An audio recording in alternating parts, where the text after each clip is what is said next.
কবুল বলা ছাড়া শুধু স্বাক্ষর করলেই কি বিয়ে হয়ে যাবে? বিয়ে বিশুদ্ধ হওয়ার জন্য প্রস্তাবক এবং সম্মতি জ্ঞাপক উভয়কে স্পষ্ট করে মুখে উচ্চারণ করে প্রস্তাবনা এবং কবুল করেছেন সেটি তাদেরকে জানাতে হবে এবং দুজন সাক্ষী তাদের সেই মুখের উচ্চারণটা শুনতে হবে। কেউ যদি বোবা হন, কথা বলতে না পারেন, তাহলে তার ইঙ্গিতটাই মুখের উচ্চারণ হিসাবে বিবেচিত হবে। তবে মৌখিকভাবে প্রস্তাব বা সম্মতির কোনোটি ছাড়া শুধুমাত্র কাবিননামার নির্দিষ্ট লেখার উপরে স্বাক্ষর করলে বৈবাহিক সম্পর্ক স্থাপিত হয়ে যাবে না।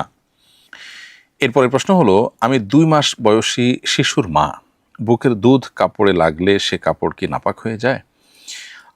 উত্তর হলো, প্রিয় বোন, বুকের দুধ যদি কাপড়ে বা শরীরে কোথাও লাগে এটি নাপাক হবে না। এর ফলে সে শরীর বা কাপড় নাপাক হবে না এবং সেটা থেকে ওই দুধ ধুয়ে পরিষ্কার করা আবশ্যক নয়। কারণ হলো, মায়ের বুকের দুধ এটা কোনো নাপাক কোনো বিষয় নয়, বিধায় এই দুধ যদি পড়ে বা লাগে কাপড়ের শরীরে, তাতে সে শরীর বা কাপড় নাপাক হবে না। এহরামরত অবস্থায় কি নাকফুল খুলে রাখতে হবে? এহরামরত অবস্থায় নাকফুল খুলে রাখা আবশ্যক নয়। এহরামরত অবস্থায় অলংকার পরিধান করা যায়, এটা নিষেধ নয়। বিধায় স্বাভাবিক অবস্থাতে এহরাম পরা অবস্থাতে আপনি অলংকার পরতে পারবেন। তবে এহরামরত অবস্থায় খুব বেশি সাজগোজ করা এটা এহরামের নির্দেশনার পরিপন্থী, বিধায় সেই জিনিসটা থেকে বিরত থাকবেন। নাকফুল পড়তে পারেন, কোনো অসুবিধা নেই, খুলে রাখা জরুরি না।